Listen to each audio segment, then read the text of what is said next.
Hi friends, welcome back to our channel. 6ാം ക്ലാസ്സിലെ അടിസ്ഥാന പാഠാവലി പാദവാർഷിക മൂല്യനിർണ്ണയം 2022-23 വർഷത്തെ ക്വസ്റ്റ്യൻ പേപ്പറാണ് നമ്മൾ നോക്കാൻ പോകുന്നത്. അപ്പോൾ നിങ്ങൾക്ക് എക്സാം എഴുതാനുള്ള സമയം എന്ന് പറയുന്നത് 2 മണിക്കൂറാണ്. അപ്പോൾ എന്തൊക്കെ ക്വസ്റ്റ്യൻസ് ആണ് വന്നിട്ടുള്ളത് എന്ന് നോക്കാം. ഓക്കെ, നിർദ്ദേശങ്ങളെല്ലാം തന്നിട്ടുണ്ട്. ഒന്നാമത്തേത് വായിക്കാം എഴുതാം എന്ന പ്രവർത്തനമാണ്. കഥാഭാഗം വായിച്ച് ചോദ്യങ്ങൾക്ക് ഏറ്റവും യോജിച്ച ഉത്തരം എഴുതാനാണ് പറഞ്ഞിട്ടുള്ളത്. അപ്പോൾ തന്നിട്ടുള്ള കഥാഭാഗം നമുക്കൊന്ന് വായിച്ചു നോക്കാം. ആകാശം തെളിഞ്ഞു വരുന്നു. ഇക്കുഷിമ വിറക്കുന്ന കൈകൾ കൊണ്ട് കുഞ്ഞുങ്ങളെ തൊട്ടുനോക്കി. ചൂടുള്ള രോമപ്പുതപ്പിനുള്ളിൽ അവർ ഉറങ്ങുകയാണെന്ന് തോന്നിച്ചു. നന്നായി വെളിച്ചം പരന്നപ്പോൾ ഇക്കുഷിമ കാട്ടിനുള്ളിലേക്ക് വീണ്ടും ധൃതിയിൽ കടന്നു ചെന്നു. ഒരു കെട്ട് പച്ചിലകളുമായി വേഗത്തിൽ തിരിച്ചു വന്നു. ചിപ്പിപ്പാത്രത്തിൽ വെള്ളവും ഇലകൾ പിഴിഞ്ഞു നീരെടുത്തു രണ്ടുപേരുടെയും വായ തുറന്ന് തുള്ളികളായി ഒഴിച്ചു കൊടുത്തു. പിന്നെ തണുപ്പുള്ള വെള്ളവും. വെയിൽ കണ്ണുമായി ആകാശം അല്പം കൂടി മുന്നോട്ട് വന്നു. ഇക്കുഷിമ കുട്ടികളെ തന്നെ നോക്കിയിരുന്നു. പിന്നെ വിശ്വസിക്കാൻ പറ്റാത്ത വിധം സ്തബ്ധനായ അവൾ സന്തോഷത്തിൻ്റെതായ ഒരു സ്വരം പുറപ്പെടുവിച്ചു. ഇക്കുഷിമയിലെ മുത്തശ്ശിയിലെ ഒരു ചെറിയ ഭാഗമാണ് തന്നിട്ടുള്ളത്.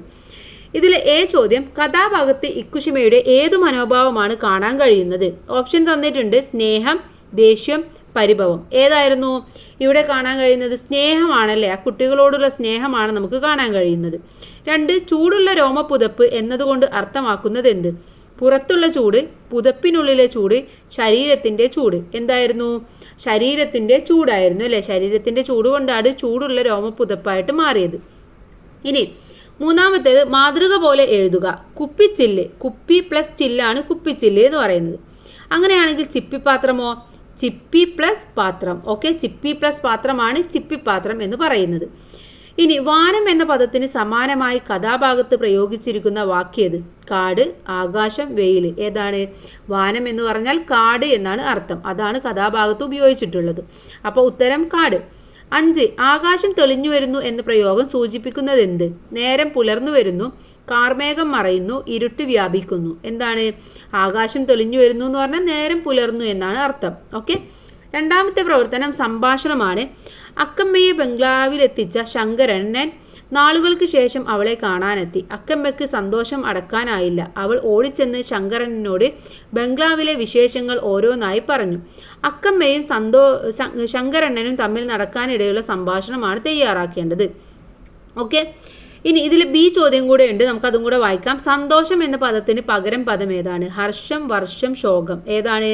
ഹർഷം എന്നുള്ളതാണ്. അപ്പോൾ എ ആണ് ഉത്തരം. ഇനി നമുക്ക് അക്കമ്മയും ശങ്കരണ്ണനും തമ്മിലുള്ള സംഭാഷണം തയ്യാറാക്കാം.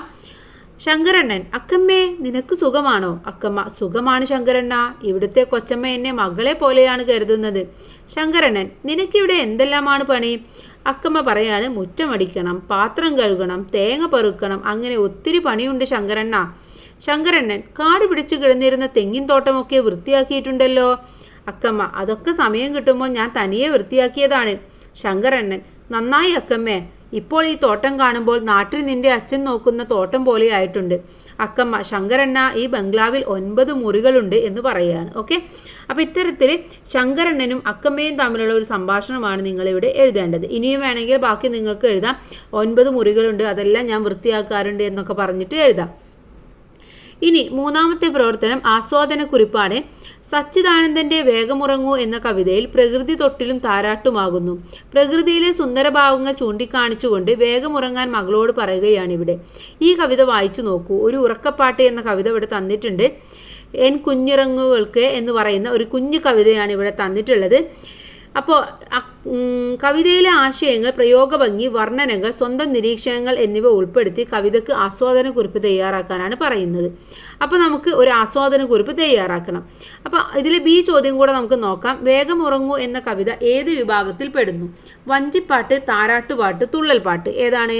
താരാട്ടുപാട്ടാണല്ലേ. അപ്പോൾ അവിടെ ഉത്തരം എന്ന് പറയുന്നത് താരാട്ടുപാട്ട് എന്നുള്ളതാണ്. ഇനി നമുക്ക് ആസ്വാദനക്കുറിപ്പ് തയ്യാറാക്കി നോക്കാം. എൻ കുഞ്ഞുറങ്ങിക്കൊള്ളുക എന്ന് തുടങ്ങുന്ന ഗാനം അമ്മ തൻ്റെ കുട്ടിയെ തോളത്ത് കിടക്കുന്ന കുഞ്ഞിനോട് ഉറങ്ങാൻ ആവശ്യപ്പെട്ടുകൊണ്ട് പാടുന്ന ഒരു താരാട്ട് പാട്ടാണ്. എല്ലാവരും ഉറങ്ങാൻ പോയി. രാത്രിയായി. നിലാവ് വെള്ളക്കിടക്ക വിരിച്ചു. പൂങ്കുയിൽ ഇടയ്ക്കൊക്കെ ഒന്ന് പാടുന്നുണ്ട്. ഇതെല്ലാം കേട്ട് കുഞ്ഞു ഉറങ്ങിക്കോളൂ എന്നാണ് അമ്മ കുഞ്ഞിനോട് പറയുന്നത്. താരാട്ടുപാട്ടിൻ്റെ ഈണം നിലനിർത്താൻ മനോഹരമായ ഒരു കവിതയാണിത്. കഠിനപദങ്ങളും തട്ടിത്തടയലുകളുമില്ലാതെ ഒഴുക്കോടെ ചൊല്ലുവാൻ സാധിക്കും. വെള്ളിച്ചാരത്തും വിളങ്ങും നിലാവിത എന്ന വരികൾ സുന്ദര നിലാവുള്ള രാത്രിയെ ചിത്രം വരച്ചതുപോലെ നമ്മുടെ മുന്നിൽ കാണിച്ചു തരുന്നു. ഈ പാട്ട് ഈണത്തിൽ പാടുന്നത് കേട്ടാൽ കുഞ്ഞുങ്ങൾ മാത്രമല്ല വലിയവർ പോലും ഉറങ്ങിപ്പോകും. അത്രയ്ക്ക് ഉത്തമമായ പദങ്ങളാൽ കോർത്തെടുത്ത ഒരു പട്ടുകിടക്ക പോലെ നമ്മെ നിദ്രയിലേക്ക് മാടി വിളിക്കുന്ന അതിമനോഹരമായ ഈ കവിത വെള്ളത്തോളിനെ പോലെ ഒരാൾക്കും എഴുതാൻ കഴിയില്ല. ഓക്കെ, അപ്പോൾ ഇതാണ് അതിൻ്റെ ഒരു ആസ്വാദന കുറിപ്പ് എന്ന് പറയുന്നത്. തന്നിട്ടുള്ള കവിതയിലെ പ്രയോഗഭംഗി, അതിൻ്റെ ലളിതം എന്നിവയൊക്കെ നമുക്ക് ഇതിലൂടെ പറയാം. പിന്നെ നിങ്ങൾക്ക് ഇഷ്ടപ്പെട്ട വരിയെ കുറിച്ചിട്ടും നിങ്ങൾക്ക് ഇതിൽ പരാമർശിക്കാവുന്നതാണ്. ഇനി അടുത്തത് നോക്കൂ, തന്നിരിക്കുന്ന ഗദ്യഭാഗം വായിച്ചു നോക്കൂ എന്നാണ് പറയുന്നത്. മുല്ലപ്പൂ പോലുള്ള പൂനിലാവിൽ ചന്ദ്രബിംബത്തെ കൊണ്ടും താരകക്കൂട്ടങ്ങളെ കൊണ്ടും പ്രകൃതി ആകാശത്തെ അണിയിച്ചൊരുക്കി നിർത്തിയിരിക്കുന്നത് കണ്ടപ്പോൾ ആ വശ്യ സൗന്ദര്യത്തിന് മുമ്പിൽ എല്ലാം മറന്നങ്ങനെ നിന്നുപോയി. നക്ഷത്രക്കൂട്ടങ്ങളുടെ നടുവിലായി വിസ്താരത്തിൽ ഒഴിഞ്ഞുകിടക്കുന്നൊരു ഭാഗമുണ്ട്. ആകാശത്തെ പകുതി മാറ്റിയ പോലെ തോന്നിക്കുന്ന ഈ ഭാഗത്ത് ഞൊറിവെച്ച പോലെ വെൺമേഘക്കൂട്ടങ്ങൾ ഇരുഭാഗത്തും നുരഞ്ഞു പതഞ്ഞ പോലെ കിടക്കുന്നു. MK രാമചന്ദ്രൻ്റേതാണ്. പ്രകൃതിയുടെ സുന്ദര ദൃശ്യങ്ങൾ എന്ന് മനോഹരമായി ഇവിടെ പ്രതിപാദിച്ചിരിക്കുന്നു. നിങ്ങളുടെ അനുഭവത്തിൽ നിന്ന് ഒരു പ്രകൃതി വർണ്ണന തയ്യാറാക്കാനാണ് പറയുന്നത്. അപ്പോൾ കൂട്ടുകാർക്ക് പ്രകൃതിയെക്കുറിച്ച് ഒരുപാട് കാര്യങ്ങൾ പറയാനുണ്ടാവും. പ്രകൃതിയുടെ ഭംഗി, വയലുകളുടെ ഭംഗി, അതുപോലെ തന്നെ കളകളമായിട്ട് ഒഴുകുന്ന ചെറിയ നദികൾ, അതുപോലെ തന്നെ അരുവികൾ, കിളികളുടെയും പക്ഷികളുടെയും മൃഗങ്ങളുടെയും ഒക്കെ ശബ്ദങ്ങൾ, ഇതെല്ലാം നിങ്ങൾ ആസ്വദിച്ചിട്ടുണ്ടാവും.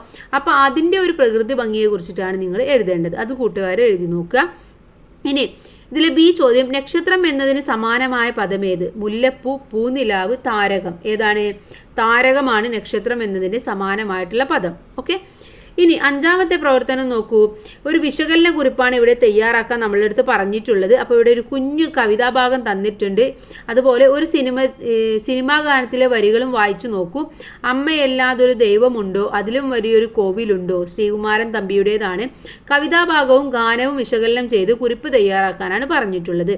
അപ്പോൾ നമുക്ക് ആ ഒരു കുറിപ്പ് തയ്യാറാക്കി നോക്കാം. ഇതിലെ B ചോദ്യവും കൂടെ നമുക്ക് നോക്കാം. പ്രാർത്ഥനാ നാളം എന്നതുകൊണ്ട് ഇവിടെ സൂചിപ്പിക്കുന്നത് അച്ഛൻ, അമ്മ, കൊച്ചു പൂമ്പാറ്റ. ഇവിടെ അമ്മയെയാണ് പ്രാർത്ഥനാ നാളം എന്നതുകൊണ്ട് ഉദ്ദേശിക്കുന്നത്. അപ്പോൾ നോക്കൂ, കടമ്പനിട്ട രാമകൃഷ്ണന്റെ ഊഞ്ഞാൽപ്പാട്ട് എന്ന കവിതയിൽ അച്ഛനും മക്കളും തമ്മിലുള്ള സ്നേഹപ്രകടനങ്ങൾ നോക്കി നിർവൃതി കൊണ്ട് നിൽക്കുന്ന അമ്മയെക്കുറിച്ച് പ്രാർത്ഥനാ നാളം എന്ന കവി പറയുന്നത്. സ്വയം മെഴുകുതിരി പോലെ ഒഴുകിത്തീരുന്ന അമ്മയാണ് ഈ കവിതയിൽ കാണുന്നത്. മറ്റുള്ളവർക്ക് പ്രകാശം നൽകി സ്വയം ഇല്ലാതാകുന്ന മെഴുകുതിരി പോലെയാണ് അമ്മ. എല്ലാവരുടെയും നല്ലതും നന്മയുമാണ് അമ്മ ആഗ്രഹിക്കുന്നത്. ശ്രീകുമാരൻ തമ്പിയുടെ സംഭവാമി യുഗേ യുഗേ എന്ന സിനിമയിലെ ഈ ഗാനത്തിൽ അമ്മയെ കോവിലിലെ ദൈവത്തെ പോലെയാണ് കണക്കാക്കിയിരിക്കുന്നത്. അതായത് ഏറ്റവും ഉയർന്ന സ്ഥാനം. രണ്ട് കവിതകളിലും അമ്മയെ ഏറ്റവും ഉയർന്ന സ്ഥാനത്താണ് കവികൾ അലങ്കരിച്ചിരിക്കുന്നത്. രണ്ട് കവിതാഭാഗങ്ങളും വിലയിരുത്തുമ്പോൾ ഈ ലോകത്തിലെ ഏറ്റവും പ്രധാനപ്പെട്ട സ്ഥാനത്താണ് അമ്മ ഉള്ളത് എന്ന് കാണാം. ഓക്കെ, അപ്പോൾ നമുക്ക് തന്നിട്ടുള്ള രണ്ട് കവിതാഭാഗങ്ങളും വിശകലനം ചെയ്യണം. ഇതുപോലെ താരതമ്യക്കുറിപ്പ് നിങ്ങൾക്ക് പ്രതീക്ഷിക്കാവുന്നതാണ്. ഇനി ഇതിലെ മറ്റൊന്ന് അവസാനത്തെ പ്രവർത്തനമാണ്, ഉപന്യാസമാണ്. അമ്മ വാതിൽ തുറന്നു. ധനം, ആരോഗ്യം, സ്നേഹം, ഇവർ 3 പേരും അവിടെ തന്നെ ഉണ്ടായിരുന്നു. ഞങ്ങൾക്ക് സ്നേഹം മതി, അമ്മ അവരോട് പറഞ്ഞു. സ്നേഹം അമ്മയോടൊപ്പം നടന്നു. പക്ഷേ അവരെ അത്ഭുതപ്പെടുത്തിക്കൊണ്ട് മറ്റു 2 പേരും അവരോടൊപ്പം ചേർന്നു. അമ്മ ചോദിച്ചു, നിങ്ങൾക്കൊരാൾക്കല്ലേ എന്നോടൊപ്പം വരാൻ പറ്റൂ? ആരോഗ്യമാണ് മറുപടി പറഞ്ഞത്. നിങ്ങൾ എന്നെയോ ധനത്തിനെയോ ക്ഷണിച്ചിരുന്നെങ്കിൽ അങ്ങനെ സംഭവിക്കുമായിരുന്നു. പക്ഷേ ഞങ്ങൾ തോറ്റുപോയി. സ്നേഹം എവിടെയുണ്ടോ അവിടേക്ക് ഞങ്ങൾക്ക് കടന്നു വരാതിരിക്കാനാവില്ല. ഗോപിനാഥ് മുതുകാടിൻ്റേതാണ്. സ്നേഹസ്പർശം എന്ന യൂണിറ്റിലെ പാഠഭാഗങ്ങളുടെ ആശയം തന്നിരിക്കുന്ന കഥയുടെ ആശയവും ഉൾപ്പെടുത്തി സ്നേഹത്തിൻ്റെ ശക്തി എന്ന വിഷയത്തിൽ ഉപന്യാസം എഴുതാനാണ് പറഞ്ഞിട്ടുള്ളത്. അപ്പോൾ എന്തൊക്കെ കാര്യങ്ങൾ നമുക്ക് ആ ഉപന്യാസത്തിൽ എഴുതാൻ കഴിയും? ഒരുപാട് കാര്യങ്ങൾ എഴുതാം അല്ലേ? സ്നേഹത്തിൻ്റെ ശക്തിയെക്കുറിച്ച് നമുക്ക് ഒരുപാട് കാര്യങ്ങൾ പറയാൻ പറ്റും. അപ്പോൾ നിങ്ങൾ ഉപന്യാസം എഴുതുമ്പോൾ ഒരു ഹെഡിങ്ങും കൂടെ കൊടുക്കുക. ഇവിടെ സ്നേഹത്തിൻ്റെ ശക്തി എന്ന് തന്നിട്ടുണ്ട്, അത് തന്നെ നിങ്ങൾക്ക് കൊടുക്കാം. ഊഞ്ഞാൽപ്പാട്ട്, തേങ്ങ, വേഗം ഉറങ്ങൂ എന്നീ 3 പാഠങ്ങളിലും ഒരേ ആശയമാണ് വിവരിക്കുന്നത്. അത് സ്നേഹമല്ലാതെ മറ്റൊന്നുമല്ല. സ്നേഹത്തിൻ്റെ ശക്തി കൊണ്ട് ചെയ്യാൻ സാധിക്കാത്തതായി ഒന്നുമില്ല. സ്നേഹമുണ്ടെങ്കിൽ എത്ര വലിയ അപകടങ്ങളെയും ബുദ്ധിമുട്ടുകളെയും നിസ്സാരമായി കടന്നു പോകാൻ സാധിക്കും. കുടുംബജീവിതം കഷ്ടപ്പാടും ദുഃഖങ്ങളും വേദനകളും ഒരു കടൽ പോലെയാണ്.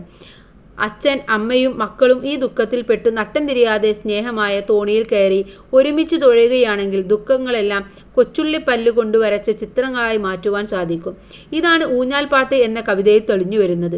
തേങ്ങ എന്ന പാഠത്തിൽ ഒരു കുടുംബനാഥനോടുള്ള സ്നേഹം വേലക്കാരിയിലേക്ക് കൂടി പകർന്നു കൊടുക്കപ്പെടുന്നു. പ്രകൃതി മനുഷ്യന് വേണ്ടി സ്നേഹപൂർവ്വം കരുതി വെച്ചിരിക്കുകയാണ് ഈ ഭൂമിയിലുള്ളതെല്ലാം. പ്രകൃതിയുടെ സ്നേഹമാണ് വേഗം ഉറങ്ങൂ എന്ന കവിതയിലൂടെ പുറത്തു വരുന്നത്. ഓക്കെ, അപ്പോൾ ഇത്തരത്തിൽ നിങ്ങൾ സ്നേഹത്തെക്കുറിച്ചിട്ട് ഒരു ആസ്വാദന കുറിപ്പാണ് ഇവിടെ തയ്യാറാക്കാൻ പറഞ്ഞിട്ടുള്ളത്. അപ്പോൾ ഇത്രയുമാണ് ഈ വീഡിയോ എന്ന് പറയുന്നത്. അപ്പോൾ എല്ലാ കൂട്ടുകാർക്കും എല്ലാ ഭാഗങ്ങളും മനസ്സിലായിട്ടുണ്ടാകുമെന്ന് വിചാരിക്കുന്നു. പ്രധാനമായിട്ടും ആസ്വാദന കുറിപ്പ്, വിശകലന കുറിപ്പ്, താരതമ്യം, ഇതൊക്കെ എന്തായാലും നിങ്ങളുടെ ക്വസ്റ്റ്യൻ പേപ്പറിൽ ഉണ്ടായിരിക്കും. അപ്പോൾ കൂട്ടുകാർ നന്നായിട്ട് തന്നെ പഠിച്ച് മനസ്സിലാക്കി പോവുക. Thanks for watching.